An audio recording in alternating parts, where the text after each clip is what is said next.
Assalomu alaykum, bizni YouTube'da kuzatib turgan aka-ukalar, do'stlar, yaxshimisizlar? Sizlarga ancha vaqt tanaffusdan so'ng ish chiqaryapmiz. Videomizga bitta like bosib, kanalda yangilar podpiska bosib qo'yingizlar. Gorod Moskvaga qaraydi ber, kino park joyidan sizlarga video chiqaryapmiz ish masalasi bo'yicha. Videoni oxirigacha ko'rsalaringiz tushuntirib o'taman. Keyin ekranga brigadirda telefon raqamlari qo'yiladi. Bemalol ishga kelib ishlashlaringiz mumkin. Hafta 10 kunda pullaringiz raschod qilinadi. Yotoq joy vagonda tekin, 3 mahal yevichardan muammo yo'q, besplatni beriladi. Hozirgi kunda rubl kursi juda past, lekin siz qanday qilib yuqori kurslarda o'z yurtingizga rubl jo'natishni bilmayapsizmi? Unda bizni tinglang. Mir Preveligi Rossiya bo'yicha eng yuqori rubl kurslarini sizga taklif qiladi. O'zbekiston, Tojikiston va Qirg'izistonga pul jo'natishda eng yuqori kurslar faqat bizda. Mir Preveligida. Bu hali hammasi emas.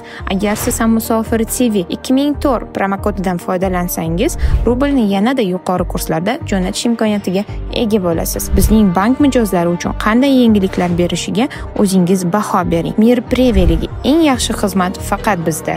Mana bu yerda do'stlar 10 cm podbetonka qo'yiladi. Podbetonkaga toyer setka keladi. Setka antelezlar podbetonka qo'yiladi. 30 metr, 35 metr podbetonka qo'yilganda ustiga burchatkasi terilib ketaveradi. Ish ob'yomga kelib ishlasalaringiz kuniga 4,5 ming rubldan 6 ming rublgacha harakatlaringizga qarab undan da baland ishlashlaringiz mumkin.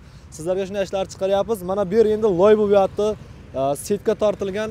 Shuning uchun kirganim oyog'imda yetigim yo'q. Noto'g'ri tushunmaysizlar. Brigadir akalarimiz endi videoga tushgan, uyalgani uchun men o'zim sizlarga chiqib gapiryapman. Bu o'zimizning milliy choponimiz. Shuning uchun chopon kiyib YouTube'ga chiqyapman.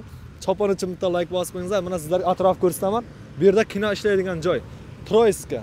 Город Москва qaraydi. Вот, уже у нас почти готово. После обеда 35 куб бетон возьмем тут. Опалка собирает. Вот. Поставите вот стульчики, сетка. Большая площадка у нас готов. 35 куб здесь.